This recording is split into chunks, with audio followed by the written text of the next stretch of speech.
એટલે મહાત્મા ગાંધીજી કહેતા કે કુદરતે આપેલી શક્તિ સવારથી સાંજ સુધી કોઈ સારા કાર્યમાં ખર્ચી નાખો, નહીતર વધેલી શક્તિ તમારો વિનાશ કરશે. બહારથી ક્યાંય નથી લાવવી પડતી, એની શક્તિથી વિનાશ થાય. અને સ્વામીજી બહુ સારું કહેતા, સ્વામી વિવેકાનંદ, કે જીવનમાં જે ભૂલો તમે કરી એ જો ન કરી હોત તો અત્યારે તમે જેવા છો એવા હોત ખરા? અને મોટા ભાગના માણસો કાં તો ભૂતકાળમાં કરેલી ભૂલો માટે પછતાતા હોય, કાં ભવિષ્યની ચિંતામાં હોય. આપણે વર્તમાનમાં બહુ ઓછા હોય છે, પણ અમારી ભૂલો ને તમારી ભૂલો, વિધિની ભૂલો ફરી ગણું છું. નૌકા ડૂબી ગયા પછી હવે સફરની વાતો ફરી કરું છું. Done is done, it cannot be undone. જીવાઈ ચૂકેલી જિંદગી જે છે ને એ ઉતરી ચૂકેલી ફિલ્મ છે, એક વંચાઈ ગયેલું પુસ્તક છે. આ ફરી ફરીને તમે વાંચી શકો, એમાં ફેરફાર ન કરી શકો. એ ફિલ્મ તમે ફરીને જોઈ શકો, બાકી એમાં ફેરફાર ન થઈ શકે. એટલે જીવાતા જતા જીવનનું નિરીક્ષણ થાય તો એ સારી વાત છે.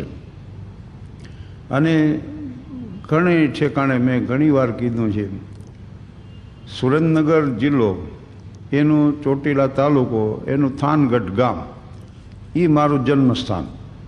મ્યુનિસિપલ હાઈસ્કૂલ થાનગઢમાં હું ભણતો. ને હું, નટુ, વનેચંદ, થોબણ, પ્રાણલાલ, સુલેમાન, જસવંત, વજુબા, આ બધા અમારા મિત્રો. અને કોઈ ગંભીરતા નહીં હોય જીવનની. જંગલમાં પ્રાણીઓ ઉછરીને મોટા થાય એમ મોટા છીએ. અને તળાવના કાંઠે અમારી સ્કૂલ હતી. 11 થી 5નો સમય. એ બપોરના તળાવમાં 2 ધૂપકાઈ મારતા આવી, નાતા આવી, ઘરે જમતા આવી. અને પછી અમારા ઓજા સાહેબ ગણિત ભણાવતા કે તળાવમાંથી પવનની લહેરખી આવે અને એ સાહેબના અવાજને મારે અમુક વિદ્યાર્થીઓને ગમે એ મેળો પડ્યો હોય, પણ એ રકમ લખે ત્યાં મંડે માણા ઝોલા ખાવા. વત્તા બ વત્તા ક કરે ત્યાં અમુકના નાકોરા મનના અવાજ મંડે આવવા. આખી રકમ લખે ને ત્યાં તો અમુક હોઈ ગયા હોય, બરાબર. એને ઉઠાડવા પડે કે લ્યા ઓ છે એમ. જિંદગી નહોતી ખબર, તું તો માત્ર છે ગણિત, એક પગલું ખોટું અને ખોટો આખો દાખલો. તો તે દી તો બસ ખાવું પીવો લહેર કરવી, આટલી જ હતી જીવનની ફિલસૂફી. અને અમે ભણ્યા 6 સુધી અમારા ગામમાં હતી ભણવાની સવલત, એટલે 6 સુધી અમે જાણે ભણ્યા. અને પછી જુદા પડવાનો સમય આવ્યો. કૃષ્ણ અને સુદામો જુદા પડ્યા. તારો મને સાંભળશે સતવારો, બાળપણાની ગોઠડી એ હવે ક્યારે આવશે મળવાનો વારો રે, તારો મને સાંભળશે સતવારો. અને 1954નું વર્ષ પરિણામ આપી દીધું. અમે 12 ગામ બધાએ નક્કી થઈ ગયું કે હવે તો આપણે મળવાના જ નથી. એટલે અમે છેલ્લી પાર્ટી કરીએ. રામનવમીનો દિવસ હતો. થાનથી બાંડિયા બેલી ગયા એટલે સીધું સામાન આમ સાયકલે ટીંગાડીને લઈ જાત. તેલની બરણી હોય ને વળી બટેટા ડુંગળીને એવું બધું શાક બકાલું ને એ બધું. 2 જણા પાસે સાયકલ હતી, થોભણ પાસે હતી અમારે સાયકલ. એને મેં કીધું એટલે પૈસા નહોતા ને ક્યાંથી લીધી? તો કે હપ્તેથી લીધી. તો મેં કીધું કેટલાનો હપ્તો બાંધ્યો? તો ના એમ નહીં, પેલું હેન્ડલ લીધું ને પછી ટાયર લીધો ને પછી ટ્યુબ લીધી ને એમ ચેન કવર ને એમ ધીરે ધીરે વસાવ એમ હપ્તેથી એમ કર્યું. અને પછી બાંડિયા બેલી અમે ગયા. ભાખરી ને શાક ને દહીં ને દૂધ ને એવું સાદું ભોજન બનાવ્યું. બીજે દિવસે અમે લાડુ દાળ ભાત શાકનું વિધિસરનું જમણવાર કર્યું. અને બધાએ મિત્રોએ નક્કી કર્યું કે દર રામનવમીએ આ સમયે આપણે ભેગા મળી જાઉં. તો મારે ત્યાં સાંજે બધા મિત્રો આવે. એ વખતે પહેલાં હાલીને જતા અને સાયકલ વારે લેતા સામાન માટે. અત્યારે થોડું અમારું આમ જીવન લક્ઝરિયસ થઈ ગયું છે એટલે હવે ટ્રેક્ટરમાં જઈએ છીએ. ટ્રેક્ટરમાં ગાડલા નાખી છે, એના માથે બધા બેસી છે અને જઈએ છીએ. પણ હું આ વાત એટલા માટે કરું છું કે 29ની સાંજે અમે જઈશું ને, એ 51મું વર્ષ છે.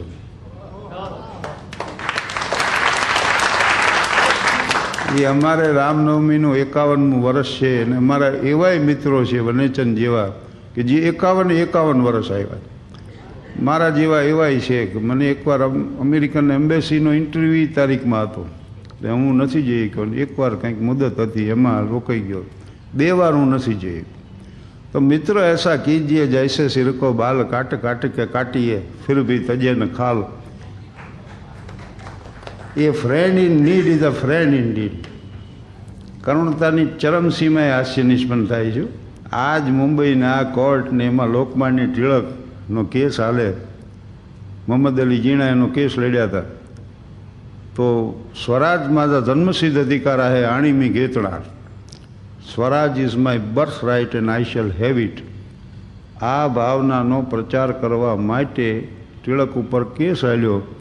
ટિળક મહારાજને 6 વર્ષની સજા મેજિસ્ટ્રેટે સંભળાવીને એક વિકલ્પ આપ્યો કે જો તમે માફી માંગી લ્યો તો મહારાષ્ટ્રમાં રહી શકશો, માફી નહીં માંગો તો આંદામાન કાળા પાણીની સજા તમારે ભોગવવી પડશે. તો લોકમાન્ય ટિળકે કોર્ટમાં એમ કીધું કે માફી માંગીને હું મહારાષ્ટ્રમાં રહું તો મારે મને આ આંદામાન છે, અને સોમાન ભેર હું આંદામાનમાં રહું તો મારે મને એ મહારાષ્ટ્ર છે. આ એક માનચિત્ર છે ભારતનું. અને આવા હતા અહીં લોકો. સુની પડી કબર પે દિયા જલાતે જાના, ખુશિयों पे अपनी हम पे झंडा लहराते जाना, बहते हुए रुधिर में दामन भिगोते जाना, दिन खून के हमारे यारों ने बोल जाना. ક્યારે ભૂતકાળ યાદ કરે ખબર છે? વર્તમાન નબળો હોય ત્યારે. આ જેટલા વૃદ્ધોને પૂછો તો અમે 600 લાડવા ખાઈ જતા, હવે અત્યારે એકમાં ઠણકાઈ રહ્યો છે ભાઈ. એટલે આમ કહો છો અમારે મોટરું હતી હો, અત્યારે 10 પડી હોય તમે ન એમ કહો. વર્તમાન નબળો હોય ને ત્યારે માણસ ભૂતકાળને બહુ યાદ કરે. એટલે આ વચ્ચે એક સંબંધનો ઉલ્લેખ આવ્યો અને એમાં રામનવમીની પાર્ટી. આ યુવાનો રહ્યા એને આમ નવાઈ લાગશે કે 3 જ રૂપિયામાં પાર્ટી થઈ જતી. લાડુ દાળ ભાત શાકની પાર્ટીનું બિલ આવતું 3 રૂપિયા, પણ 3 રૂપિયા નહોતા. હા, અમારે 3 રૂપિયાનો મેળ પડવો ને એ તો બહુ મુશ્કેલ હતો. પછી અમે નક્કી કર્યું કે દર રામનવમી ભેગા થવું. એકવાર પાર્ટી આ રામનવમી આવી, મારા ગામમાં નવલરામ છે, મારો મિત્ર છે. એ કે હું તમને મફત રાંધી દઈશ, પણ કોક નવલરામની તપાસ કરીએ કે આ લાડવા 9 ખાય છે, જે કરો એ જોઈ વિચારીને કરજો. એટલે અમારી મીટિંગ મળી પાછી. અમુક મિત્રો કહે તો પણ કે આ જો 9 લાડવા ખાય છે તો આપણે શું ખાઈશું? એના દખે અમે લાડવાનું કેન્સલ કર્યું ને કે પૂરી શાક બનાવો અને કેરી ખરીદી લ્યો બહારથી. કેરી ખરીદવા કોથળા લઈને નીકળ્યા. કેરી તો સારી જ હોય, બહુ સારી હોય, અમને ખબર હોય, પણ હવે એ ભાવ વધુ હોય એટલે 1-2 ચાંખીને અમે કહી દઈએ ખાટી છે. અને પછી એક ઠેકાણેથી ખરીદી. અમારે સ્થિતિને અનુરૂપ હતી એવી જગ્યાએથી કેરી ખરીદી, પણ બેકારીમાં પાર્ટી કરેલી. 4 જણા તો લાઈનસર રસ કાઢવા બેઠા, અને જેના હાથમાં ગોટલો આવે એવો મથે એનો ગોટલો ચડી જાય. એનો ગોટલો ચડે ત્યારે જ બીજાને આપે. તે ચોથા પાસેથી ગોટલો ફરે ને ત્યાં તો મુંડેલ જોગી જેવો કરી. પછી વળી કોકે કીધું કે હવે આને પાણીથી ધોવો અને એનો ફજેતો કરો. મેં કીધું આ થયો એ ક્યાં ઓછો છે, આ જે થયો એ ફજેતો પૂરતો છે.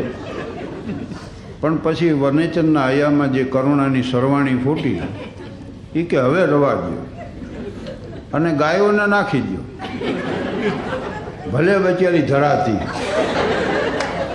હા હા હા, ગાયો ગોટલા કેદી ખાશે. ત્યાં તો અમારા હૈયા ભરાઈ ગયા હો, સારું કામ હતું ભાઈ.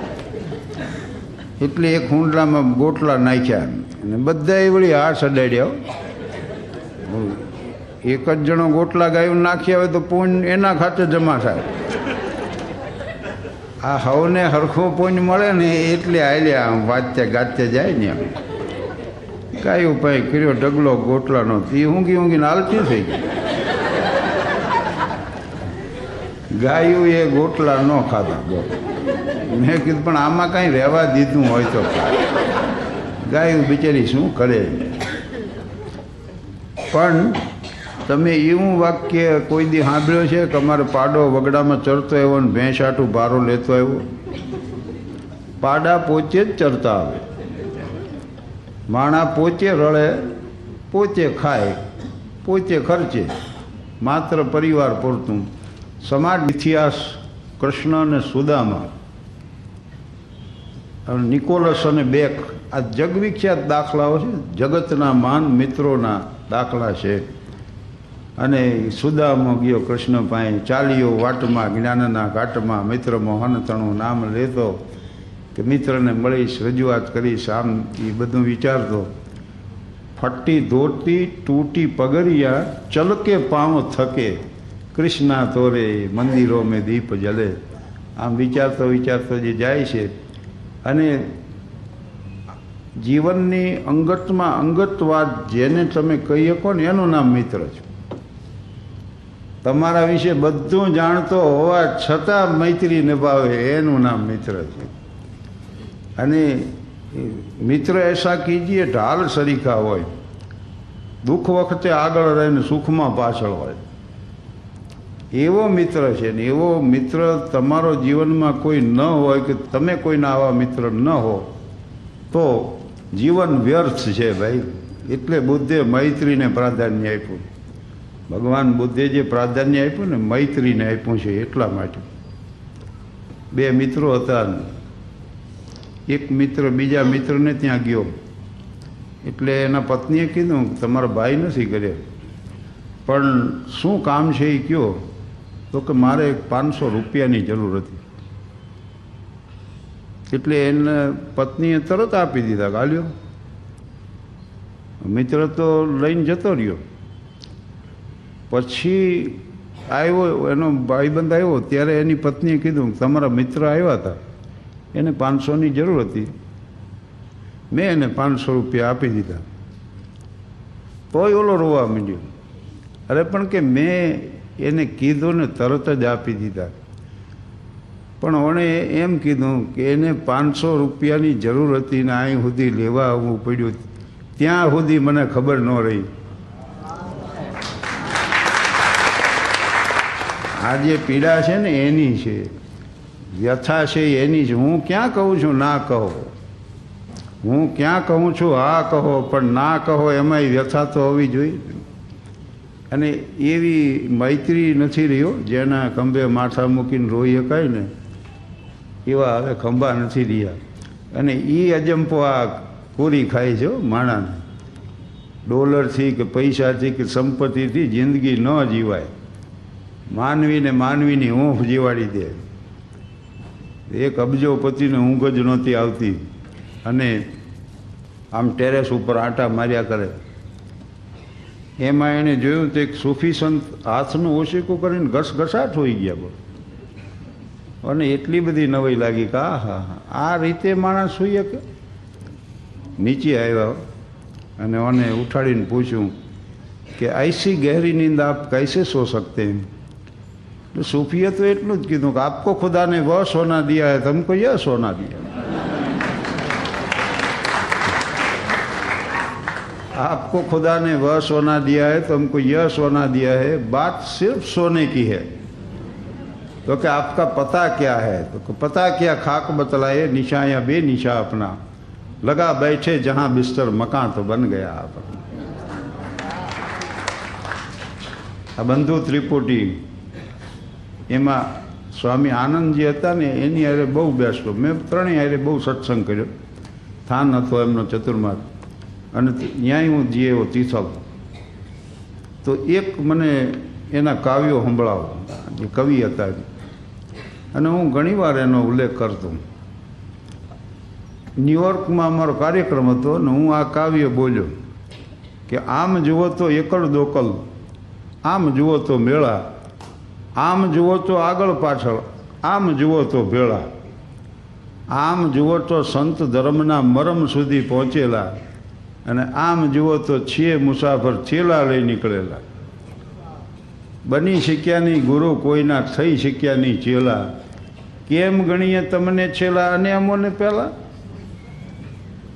પણ ભીતરમાં ભગવાન વસે તો બધા દાખલા સહેલા, આ નથી કોઈની મોનોપોલી, જે પહોંચે તે પહેલાં.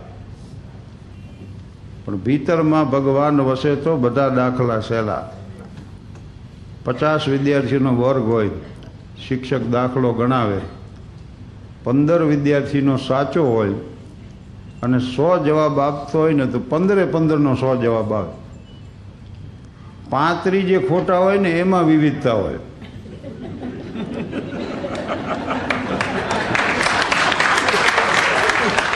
પાંત્રીસના જે ખોટા દાખલા હોય ને એમાં 22 આવે, 77 આવે, 89 આવે, ગમે આવે. તો આ વિવિધતા છે ને ખોટાઓમાં છે. સત્ય તો એક જ ઠેકાણે લઈ જાય છે. સત્ય તો એક જ છે ને. એટલે કબીર સાહેબે કીધું છે કે કબીર કુવા એક હે પનિયારી અનેક, બર્તન સબકે ન્યારે ભયે પાણી સબ મેં એક. આ જગતના પ્રત્યેક ધર્મો છે ને એને પોતપોતાની એક વિશિષ્ટતા છે. એમાં હિન્દુ ધર્મની આધ્યાત્મિકતા, ખ્રિસ્તી ધર્મની માનવતા, મુસ્લિમ ધર્મનો ભાઈચારો, જૈન ધર્મની અહિંસા, બૌદ્ધ ધર્મની કરુણા, જરથ્રોસ્તી ધર્મની ન્યાયપ્રિયતા અને સ્વામિનારાયણ ધર્મની સર્વધર્મ સમન્વયની ભાવ. તો આ પ્રત્યેકની પોતપોતાની વિશિષ્ટતા છે ને એમના સ્થાપકો જે રહ્યા એના એ ઉદાહરણો પાછા. તળેટીમાં ઊભેલા માણસો કાયમ ચર્ચા કરી કરતા હોય, આ રસ્તો ખોટો છે ને આ ખોટો છે ને આ ખોટો છે, આ તો વળી હાવ વિરુદ્ધ દિશામાં છે. પણ કોક દી શિખર માથે ચડીને જુઓ ને તે દી ખબર પડે કે બધા રસ્તા ઉપર આવે છે. શિખર માથે ચડીને જુઓ ને ત્યારે ખબર પડે કે બધા રસ્તા ઉપર આવે છે. અને કબીર સાહેબની વાત આવી. અમારે એકવાર એવું થયું, કલાકાર મિત્રો બધા, હવે સવારમાં કંઈક આવું શૂટિંગ હતું એક, બપોરે વળી ટીવીના દૂરદર્શન માટેનો કાર્યક્રમ, વળી પાછો કંઈક બધું પતાવીને અમે આવ્યા સ્ટેશન. અને જે ટ્રેન મળી એમાં મુંબઈ આવવા રવાના. મુંબઈ અમારે આવવાનું પાછું. પણ થાક્યા પછી જે હાલે છે ને એને ઈશ્વર સહાય કરે. અમે તો એવા થાક્યા કે ઊભા રહેવાની તેવડ નંબરે બોલો, અને એમાં મુસાફરી. પણ જોવાની આ અમને ઓળખી ગયા બધાનું, હું બિકુદાન, લાખાભાઈ, પ્રાણભાઈ, દિવાળીબેન, નાનજીભાઈ, કે તમારે સૂવું છે એટલે અહીં ડબ્બામાં ઊભા રહેવાની જગ્યા, એમાં તમે હુવાની વાત કરો કે એ તમારે શું કામ છે? અમે કીધું તો ભાઈ બહુ સારું. હવે મારા એને ગમે એ કર્યું, પણ પડતા આખડતા માણસો ડબ્બો છોડીને ભાગ્યા. ખરેખર ડબ્બામાં જગ્યા થઈ ગઈ અને અમે તો હોઈ ગયા. અરે એ ભારે કામ થયું. ઉતા ભેગા તો ઘાસ ઘસાટ ઊંઘવા માંડ્યા. મારી આંખ ખુલી ગઈ. ઉપલી સીટમાંથી એક સર્પ આમ મારા ઉપર જ બરાબર ટીંગાતો. હું તો અવાચક થઈ ગયો, બોલી ન ગયો, અવાજ નીકળે નહીં, કોઈ વાંચે નહીં. એમાં મેં રાડ પાડી, એક જુવાન તરત ઊભો થઈને એના ફટ પકડી અને કોથળીમાં નાખી દીધું. કોથળી આમ બંધ કરી દીધી. અરે મને કે એ તો એ પછી મને ખબર પડી કે આ સ્નેક ક્લબના સભ્યો બધા, અને એ સર્પના શોખીન પાળવાવાળા, એ બધા જુવાની એક જ ઓલાના ઉદ્દેશ માટે જતા ક્યાંક. અને એણે આ કારહો કરેલો. મારે અમને કે જગ્યા જોઈ છે ને 2-3 ક્રિયા વહેતા આખો ડબ્બો કરી દીધો ખાલી. બોલો. પછી અમે હુતા, પાછો હું તો હોઈ ગયો. 7:30 થયા. મને થયું હવે તો બોરીવલી વટી ગયા, દાદરે આવી ગયો ને હાલો હાલો તૈયારી કરો મુંબઈ આવ્યું. ખુશ થઈ ગયું. બહાર ડોકું કાઢ્યો ને એકલો ડબ્બો જ પડેલો. એ ખાંધાવાળો અહીંયા હતો. મેં કીધું એટલે ભાઈ આ બોરીવલી છે કે મુંબઈ? અરે કે અમદાવાદ છે. મેં કીધું શું વાત કરો છો, અમદાવાદ ન હોય કે તમારું ફરી ગયું છે? અમદાવાદ જ છે. પછી મેં કીધું પણ અમદાવાદ કેવી રીતે હોય? કે આ ડબ્બામાં સર્પ નીકળ્યા ને તે રેલવેવાળાએ કાઢી નાખ્યો કે સાઇડિંગમાં કાઢી નાખ્યો.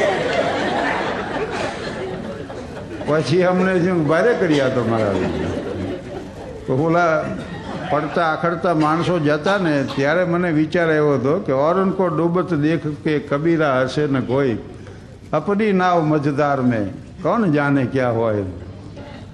પછી તો અમે નીકળ્યા બહાર. નહીં મુંબઈ ફોન તો પહેલાં કરવો કે ભાઈ આવું થયું છે, અમારો ડબ્બો જ નીકળી ગયો સાઇડિંગમાં, અમે કેમ પહોંચી એમ. ત્યાં વળી અહીંથી સમાચાર આવ્યા કે ભાઈ અમે તમારો સંપર્ક કરવા ક્યારના મથી છીએ અને તમે આ કાર્યક્રમ કેન્સલ કરવો પડ્યો. કાલે 28ની મારી ખરેખર ફ્લાઇટ હતી મુંબઈથી રાજકોટની, પણ ડૉક્ટર H.L. ત્રિવેદી સાહેબનો ફોન આવ્યો. કિડની હોસ્પિટલમાં એને જીવન અર્પણ કર્યું સાહેબે. આ તમને ન ખ્યાલ હોય તો કહી દઉં. કેનેડાની ધીકતી કમાણી છોડી, કેનેડામાં સાહેબનો બંગલો હતો ને એમાં 100 મોટા વૃક્ષો હતા. આવા વૈભવી જીવનનો ત્યાગ કરીને આવ્યા અમદાવાદ, આવ્યા મુંબઈથી. અને કેનેડાથી મુંબઈથી ત્યાંથી અમદાવાદ આવી અને એણે જીવન અર્પણ કર્યું. 2 કરોડના ખર્ચે કિડની હોસ્પિટલ બનાવી. સાહેબ કે તમે રાજકોટ જાઓ એના બદલે આવો અમદાવાદ. એટલે મને એને ટિકિટ મોકલી દીધી. એ હું નીકળવાનો હતો ત્યારે સાહેબનો ફોન આવ્યો કે 28 અનુકૂળ નથી, તમે 31મી આવજો. તો એવું અમારે તો બને જ છે. પણ વાત એ છે, એટલે જ્યારે સાહેબને કાર્યક્રમોની જરૂર પડે ત્યારે અમે એને આપવા બંધાયેલા છે. હું એક નહીં, બધા ભીખુદાન છે, અભયસિંહ રાઠોડ છે, મારા મધુસૂદન વ્યાસ છે. કારણ કે એક સારું કાર્ય માણસ કરે છે, બને તો એને સહકાર આપવો, એ ન બને તો એની પ્રશંસા કરવી, અને એ ન બને તો ટીકા તો ન જ કરવી. કારણ કે જીસસ ક્રાઇસ્ટ એમ કહેતા હતા કે દીવાને ઉકરડા માથે મૂકીને એના ઉપર હુંડલો ન ઢાંકી દેવાય. એ જેટલી સારી વાતનો જેટલો વધુ પ્રચાર થાય ને એ વધુ સારું છે. સજ્જનો રહ્યા ને એ નિષ્ક્રિય હોય છે, દુર્જનો રહ્યા એ સક્રિય હોય. દુર્જનો હોય નિષ્ઠાવાનો, એક બીડીનો બંધાણી હોય 10ને કરી દે. એક અફીણનો બંધાણી, એક શરાબી હોય, એની સંખ્યા વધારતા જેવો. તમે સારું પુસ્તક વાંચ્યું હોય તો કયો નહીં બીજાને. ને તુલસી ઇસ સંસાર મેં પાખંડી કી માંગ, ગલી ગલી ગોરસ ફિરે મદિરા બેઠી બિકાય. દૂધ દહીં છાશ શેરીએ શેરીએ વેચવા જવું પડે, અને ઓલું તો લેવા જવું પડે. અને પીનારા પી પીને પછી એવી ડાઈ ડાઈ વાતો કરે, ભલે ગમે એટલો પીવો પણ લિમિટમાં.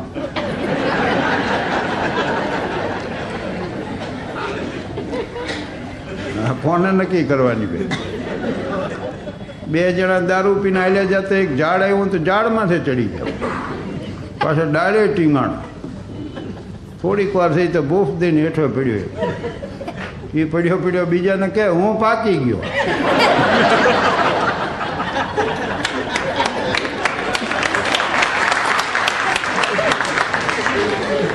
ઓલો વળી કે હમણાં હુંય પાકી જઈશ.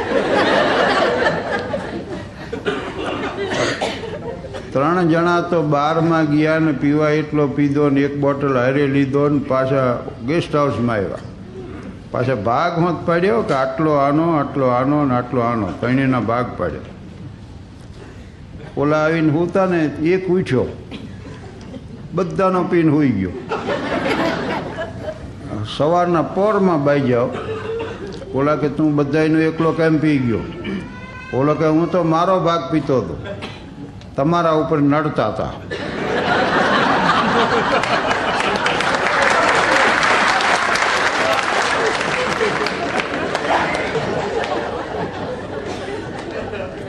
પણ લાઓ ત્સે એમ કહેતા હો,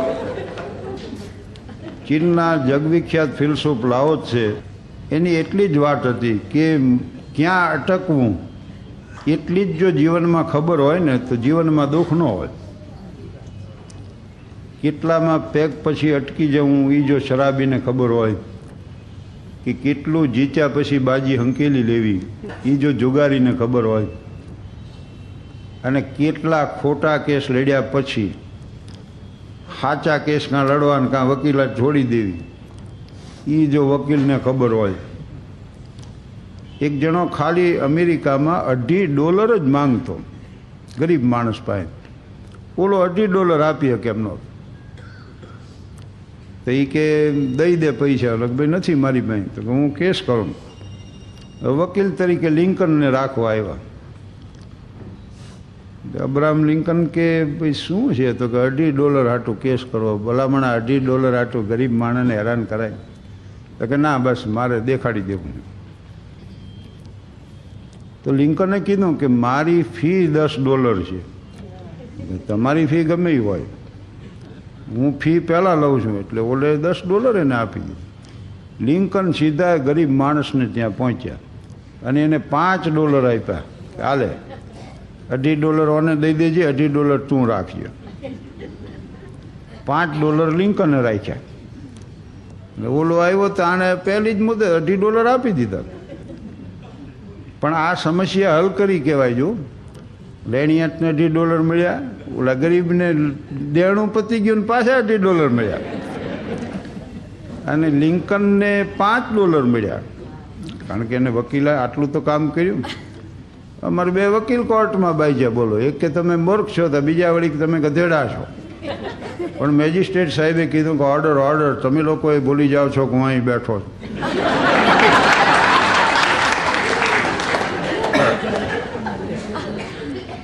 અને આવો જ આપણા દેશનો કેસ. ગરીબ વિધવા હતી ને એના ઉપર કેસ કરવા માટે વકીલની તપાસ કરી. એટલે વકીલ સાહેબને કીધું કે તમે કેસ લડો. તો કોના કઈ જાતનો કેસ છે? તો કે એક વિધવામાં છે કેસ કરવો. એટલે એણે કહી દીધું, વિધવા ઉપર કેસ કરવા માટે હું વકીલાત નથી કરતો.